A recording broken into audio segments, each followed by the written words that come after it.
إن الحمد لله نحمده ونستعينه ونستغفره ونعوذ بالله من شرور أنفسنا وسيئات أعمالنا من يهده الله فلا مضل له ومن يضلل فلا هادي له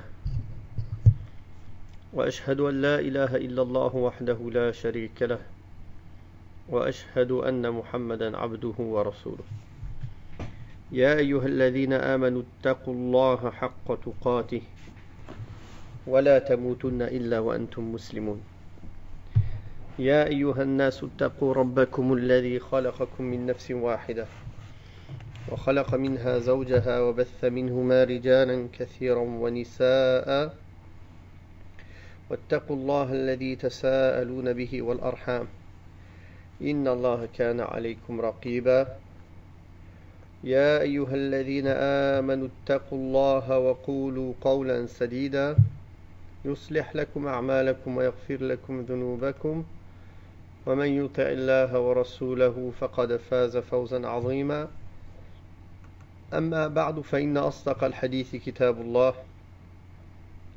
وخير الهدي هدي محمد صلى الله عليه وسلم وشر الأمور محدثاتها وكل محدثة بدعة وكل بدعة ضلالة وكل ضلالة في النار. Nous continuons par la grâce d'Allah subhanahu wa ta'ala la lecture de certains versets de Surat al-Baqarah ou de la suite de Surat al-Baqarah en donnant le sens général et les règles essentielles à en tirer. Nous avons fini la dernière fois le verset 134 de Surat al-Baqarah. أعوذ بالله من الشيطان الرجيم وقالوا كونوا هودا أو نصارى تهتدوا قل بل ملة إبراهيم حنيفا وما كان من المشركين قولوا آمنا بالله وما أنزل إلينا وما أنزل إلى إبراهيم وإسماعيل وإسحاق ويعقوب والأسباط وما أوتي موسى وعيسى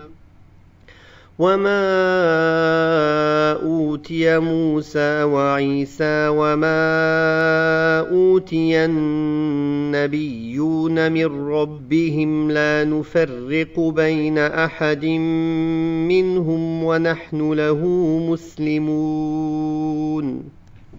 Donc, ici dans le verset 135 et 136, Allah subhanahu wa ta'ala dit dans le sens des versets: Ils ont dit: Soyez juifs ou chrétiens, vous serez donc sur la bonne voie.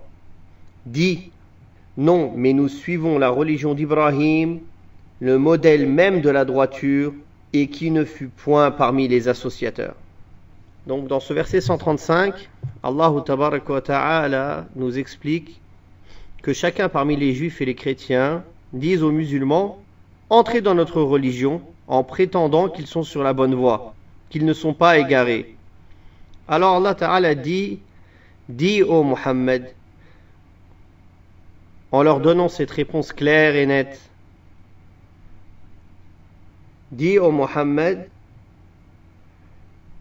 non, mais nous suivons plutôt la religion d'Ibrahim, le modèle même de la droiture, et qui ne fut point parmi les associateurs. Donc vous, qui prétendez suivre Ibrahim alayhi salatu wassalam, nous on vous répond que l'on suit la voie de Ibrahim, la voie de la droiture, al-hanifiyya, celle qui consiste à se diriger vers Allah subhanahu wa ta'ala en se détournant de tout ce qui est en dehors d'Allah subhanahu wa ta'ala, en établissant le tawhid, l'unicité d'Allah subhanahu wa ta'ala, tout en délaissant le polythéisme et les associés et les égaux à Allah subhanahu wa ta'ala. Et voilà donc la vraie guidée. et à laquelle nous vous appelons, contrairement à la voie à laquelle vous nous appelez, qui est la voie de l'égarement et qui n'est pas la voie de Ibrahim alayhi salatu wassalam que vous prétendez aimer et suivre. Puis Allah tabaraka wa ta'ala dit, dans le sens des versets, donc on a lu tout à l'heure en arabe, dites, nous croyons en Allah et en ceux qu'on nous a révélés et en ceux qu'on a fait descendre vers Ibrahim et Ismaïl et Ishaq et Yaqub et les tribus et en ceux qui a été donné à Moussa et à Isa et en ceux qui a été donné aux prophètes venant de leur Seigneur. Nous ne faisons aucune distinction entre eux et à lui nous sommes soumis. Ici Allah tabaraka wa ta'ala a énoncé beaucoup de points sur lesquels il est obligé d'avoir la foi et de croire. Et la foi, croire, c'est le fait d'avoir la conviction dans ces fondements-là et de le reconnaître. Et cette reconnaissance, elle implique obligatoirement les actes du cœur ainsi que les actes du corps. Donc, dans ce sens-là, la croyance, la foi, quand il est utilisé de cette manière générale, l'islam entre dedans, fait partie de cette définition.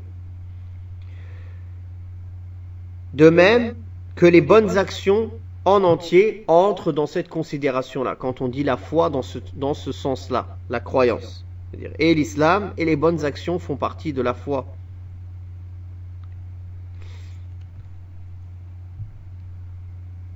Donc elles font partie de la foi, comme dit Cheikh Sa'di rahimahullah, l'islam et ainsi que les bonnes actions font partie de la foi et sont aussi un effet parmi les effets de la foi.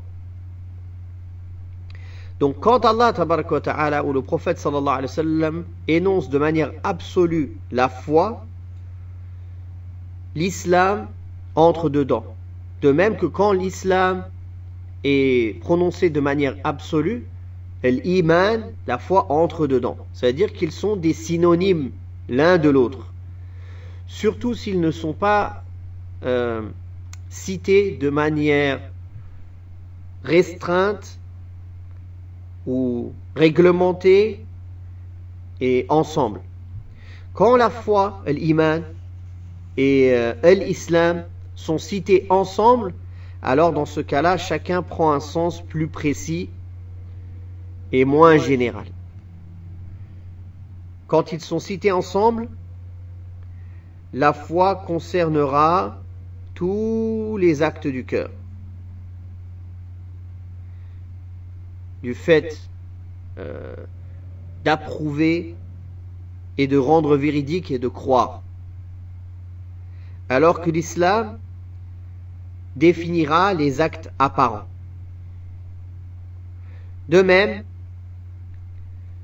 que quand on parle de l'iman et l'amal salih, alladhina amanu wa amilu salihat, quand ils sont cités ensemble, cela prend le même sens que iman et islam. C'est-à-dire que l'iman ici, il aura un sens plus précis que son sens habituel, général, qui est tout ce qui concerne les actes du cœur, que ce soit la croyance, que ce soit le fait de rendre véridique. Alors que les bonnes actions concerneront les actes apparents. Donc comprenez bien cette différence-là. L'iman, l'islam, ad-din, l'amalu salih ou bien l'amalu salihah, tout ceci, quand ils sont cités seuls, séparément, ont un sens commun, c'est-à-dire ils sont synonymes l'un de l'autre. L'iman, quand il est cité seul, il comporte les actes du corps, les actes du cœur, les actes du corps, les actes de la langue. Et les paroles aussi. Les paroles aussi. Alors que le din, pareil. L'islam, pareil, quand il est cité seul. Mais quand ils sont cités ensemble, dans un même texte, alors chacun prend un sens plus précis. Donc, ici, Allah tabaraka wa ta'ala dit à toutes ces personnes-là, et à tous les croyants, et aux musulmans, dites, qulu, c'est-à-dire avec vos langues. Dites avec vos langues, alors que vos cœurs sont en accord complet avec ce que vos langues disent. Et c'est cette parole qui est utile. C'est la parole qui est en accord avec ce qu'il y a dans le cœur. Sinon, ce serait comme les hypocrites qui disent avec leur langue La ilaha illallah, et dans leur cœur, ils cachent le kufr. Bien sûr, on parle de l'hypocrisie majeure.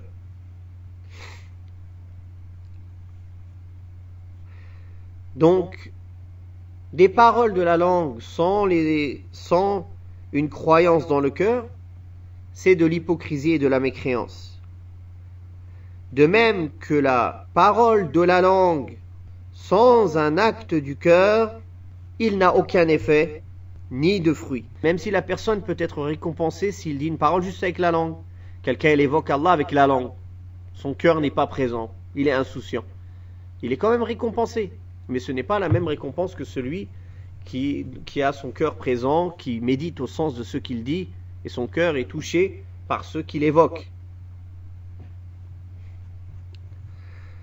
Donc Allah tabaraka wa ta'ala demande de dire avec la langue en même temps que le cœur soit en accord avec ce que la langue dit. Le fait qu'Allah tabaraka wa ta'ala ordonne ici, il dit dites, ceci montre qu'il faut exposer la bonne croyance et appeler à Allah tabaraka wa ta'ala et appeler à la bonne croyance. Et Allah tabaraka wa ta'ala il dit dites amanna, dites nous avons cru. Donc ici quand Allah tabaraka wa ta'ala dit dites nous avons cru, il parle au pluriel, c'est-à-dire toute la communauté. Ceci démontre qu'il est obligatoire à la communauté de s'attacher communément, ensemble, à l'anse d'Allah subhanahu wa ta'ala. Et il y a en cela une motivation à être unis et à ne pas se diviser, à la fraternité, pour que leurs œuvres soient unifiées dans le bon sens, dans ce qu'Allah tabaraka wa ta'ala aime. Et en cela, il y a l'interdiction de son contraire, qui est la division. Et cela démontre que les croyants sont comme un seul corps. Comme un seul corps. Dans sa parole, quand Allah tabaraka wa ta'ala dit « Dites, nous avons cru en Allah ». Dites, nous croyons en Allah. Nous avons cru en Allah. En cela, il y a une preuve qu'il est permis à une personne de dire de soi-même « Je crois en Allah » ou « Je crois dans le Coran »,« Je crois en l'islam » d'une manière restreinte, comme ceci. Alors que dire je suis croyant, ana mu'min, ceci est permis seulement avec l'istithna, de dire insha'Allah. Ana mu'minun insha'Allah. Je suis un bon croyant, insha'Allah. Je suis croyant, insha'Allah. Car sinon, il y aurait en cela une éloge. La personne, il se fait des éloges. Ceci est interdit en islam. Quand sais-tu si tu es un bon croyant, un vrai croyant ou un hypocrite ou comment tu vas mourir et comment tu vas rencontrer Allah dans l'au-delà. Donc la personne, quand il dit « Je suis croyant, insha'Allah », ça ne veut pas dire par là qu'il doute sur sa foi. Ça veut dire par là qu'il remet ça à Allah tabaraka wa ta'ala, la sincérité, la véracité de sa croyance et sur quoi il va mourir. Ça, il ne le sait pas. Ça, il ne le sait pas. Alors que dire je crois en Allah, je crois au jour dernier, je crois dans le Coran, ceci est obligatoire. Et ceci ne va pas dans le sens de se faire des éloges. De se faire des éloges.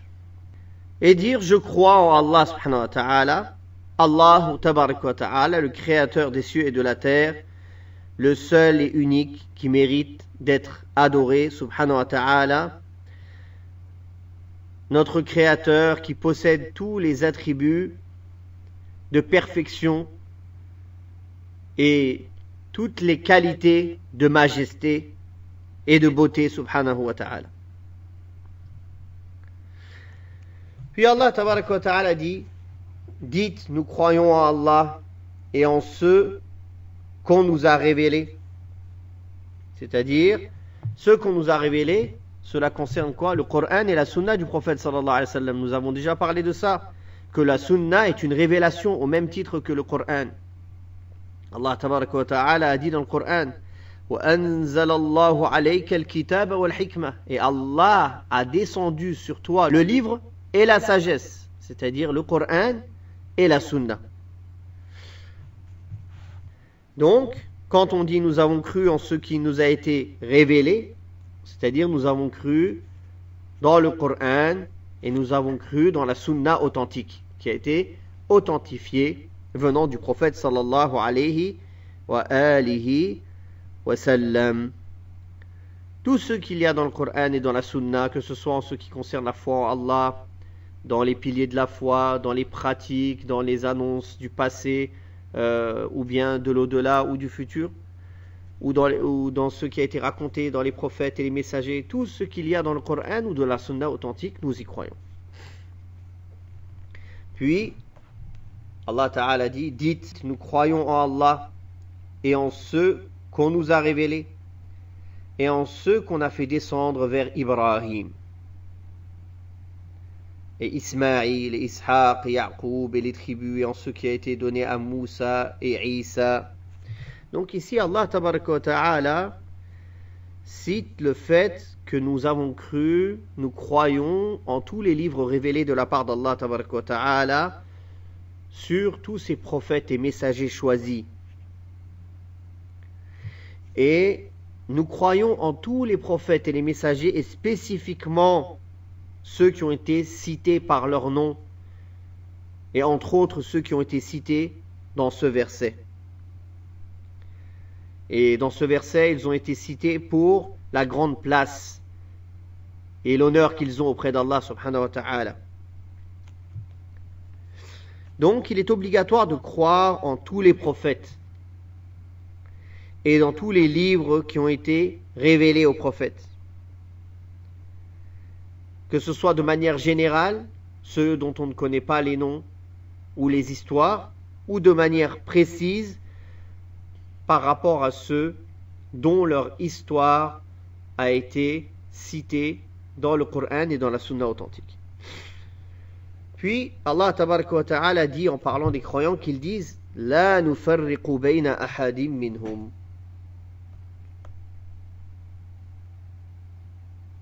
Nous ne faisons aucune distinction entre eux.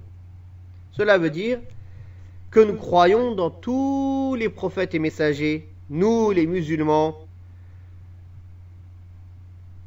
et nous sommes les seuls à avoir cette vertu-là, contrairement à tous ceux qui prétendent être sur une religion. Ils rejettent la croyance en certains messagers et dans certains livres révélés, ne serait-ce que le prophète Mohammed sallallahu alayhi wa sallam et le Coran.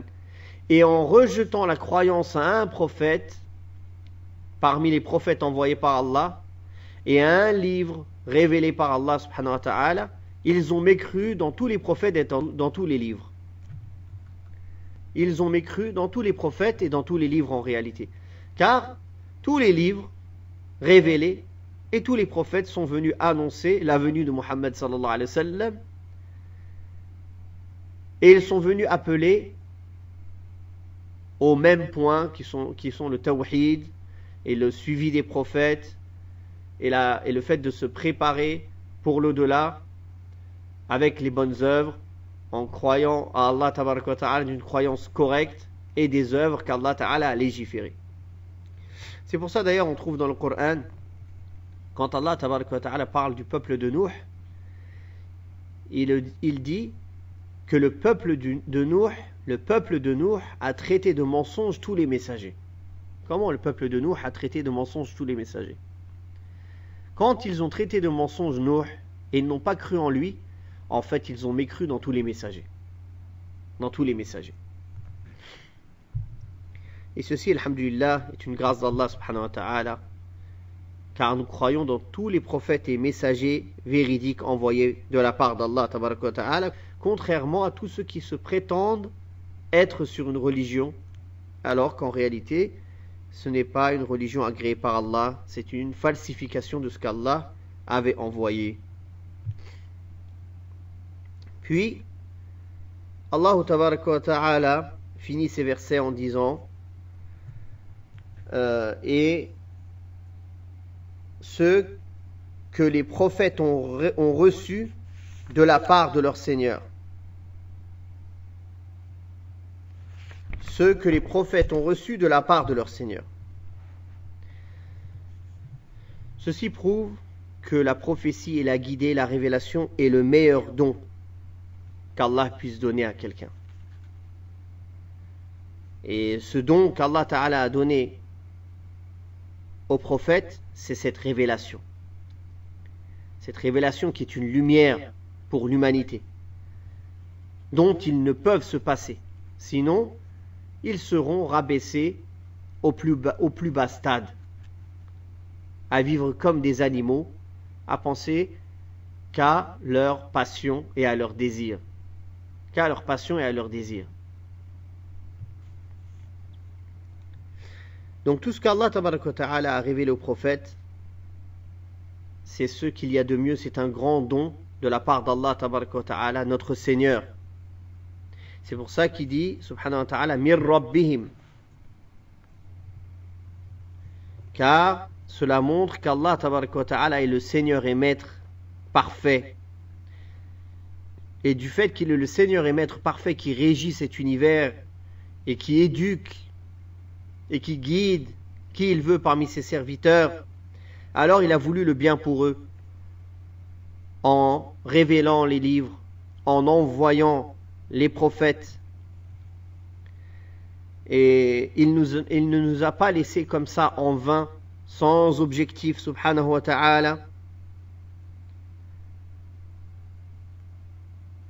Et ce qui a été donné de la part d'Allah tabaraka wa ta'ala aux prophètes et messagers appellent tous à une même voie rectiligne. Et avec cela, on reconnaît la différence entre les vrais prophètes et les faux prophètes. Les vrais prophètes n'appellent qu'au bien et ne mettent en garde que contre le mal. Et leur discours et leur appel ne se contredit pas. Alors que quand on regarde les faux prophètes, ceux qui prétendent la prophétie, en réalité ils se contredisent. Quand on regarde bien, on étudie leurs paroles, leurs convictions, leurs appels, leur religion, leur égarement, on voit qu'ils se contredisent. Et on voit que dans leur appel ne comporte pas tout le bien et ne met pas en garde contre tout le mal, comme à la différence de l'appel des prophètes véridiques envoyés de la part d'Allah subhanahu wa ta'ala. Et Allah ta'ala finit ce verset en disant wa nahnu lahu muslimun. Wa nahnu lahu muslimun. Et à lui nous sommes soumis. C'est-à-dire que l'on se soumet à sa grandeur subhanahu wa ta'ala et on suit ses ordres et on se plie à son adoration de notre intérieur et de notre extérieur, c'est-à-dire intérieurement et extérieurement, sincèrement, en lui vouant un culte exclusif, subhanahu wa ta'ala. Donc on voit dans ce seul verset combien de leçons on en a tiré. Ce verset, malgré qu'il soit court, il cite les 3 catégories du tawhid, le tawhid dans la seigneurie, dans la divinité et dans les noms et les attributs d'Allah subhanahu wa ta'ala. Il parle de la foi dans les prophètes et messagers et des livres. Il parle de l'importance de la véracité de ce qu'il y a dans le cœur, dans la langue et les œuvres, et qu'ils sont liés les uns aux autres, et la sincérité envers Allah subhanahu wa ta'ala, et il y a dedans un enseignement du Créateur subhanahu wa ta'ala, de notre Créateur, notre Seigneur, qui enseigne à ses serviteurs comment ils doivent parler et qu'est-ce qu'ils doivent dire. Ceci est une miséricorde de la part d'Allah subhanahu wa ta'ala et un bienfait envers ses serviteurs, car il les a dirigés vers le chemin de la réussite dans ce monde et dans l'au-delà. Puis Allah tabaraka wa ta'ala dit: فَإِنْ آمَنُوا بِمِثْلِ مَا آمَنْتُمْ بِهِ فَقَدِ اهْتَدَوْا وَإِنْ تَوَلَّوْا فَإِنَّمَا هُمْ فِي شِقَاقٍ فَسَيَكْفِيكَهُمُ اللَّهُ وَهُوَ السَّمِيعُ الْعَلِيمُ. Donc dans le sens des versets, Allah tabaraka wa ta'ala dit: alors, s'ils croient à cela même à quoi vous croyez, ils seront certainement sur la bonne voie, et s'ils s'en détournent, ils seront certes dans le chiisme. Alors Allah te suffira contre eux, il est l'audient, l'omniscient. Allah Ta'ala cite ici que si les gens du livre croient de la même manière que les croyants à l'époque du prophète sallallahu alayhi wa sallam croient. فَإِنْ آمَنُوا بِمِثْلِ مَا آمَنْتُمْ بِهِ. En cela, il y a un ordre aussi de croire et d'avoir la même foi, la même croyance que ce sur quoi étaient les sahaba radiyallahu anhum. Car Allah Ta'ala, qui il nomme ici? بِمِثْلِ مَا آمَنْتُمْ بِهِ. S'ils croient en la même chose dans laquelle vous croyez. C'est qui vous ici? Qui il vise par vous? Si ce n'est les croyants qui étaient autour du prophète Muhammad sallallahu alayhi wa sallam. Donc en cela, il y a un éloge envers les sahaba. Car Allah nous demande d'avoir la même croyance qu'eux, la même foi qu'eux. Et ceci prouve qu'il n'est pas permis de croire, d'avoir une croyance contradictoire à la croyance des compagnons du prophète sallallahu alayhi wa sallam, car ce sont eux qu'Allah a choisis pour être en compagnie de son prophète alayhi salatu wassalam, et ce sont eux qu'Allah a choisis pour nous transmettre le Coran, la Sunna et la bonne compréhension et la bonne pratique de la religion.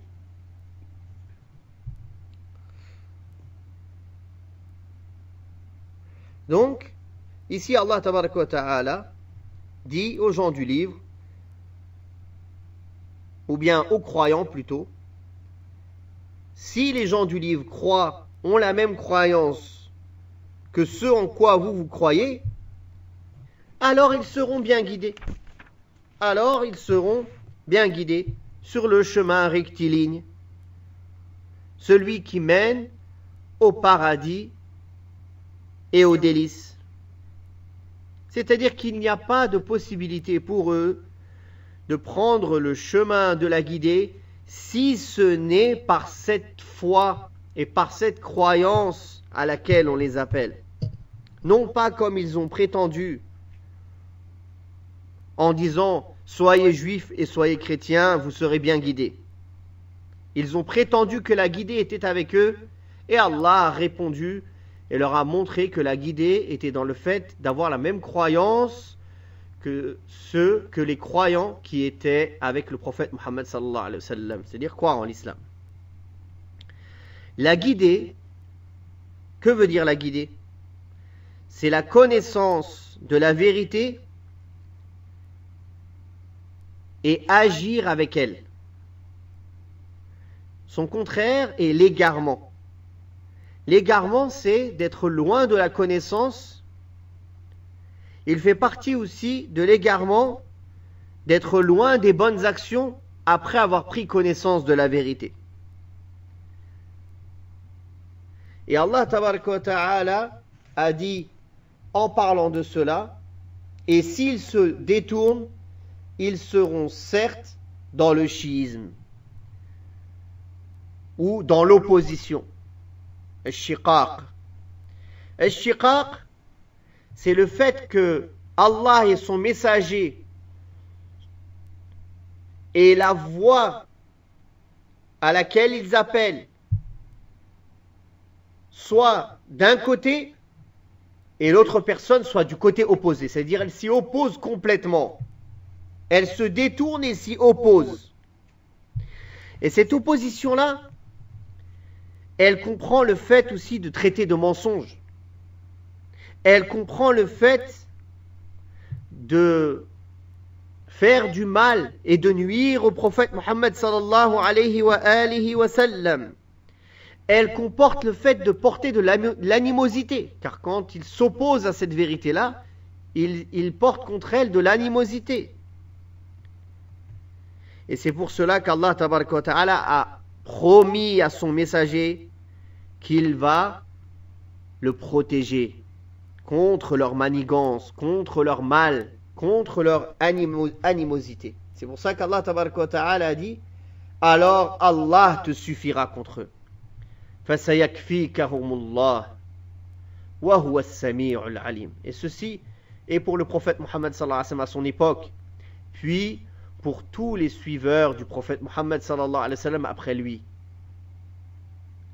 Sache-toi, suiveur de Mohammed sallallahu alayhi wa sallam, que si tu t'attaches à la voie de ton prophète Mohammed sallallahu alayhi wa sallam, ceux qui veulent te nuire, ceux qui te prennent en animosité, ceux qui veulent te faire du mal, sache qu'Allah te suffira contre eux.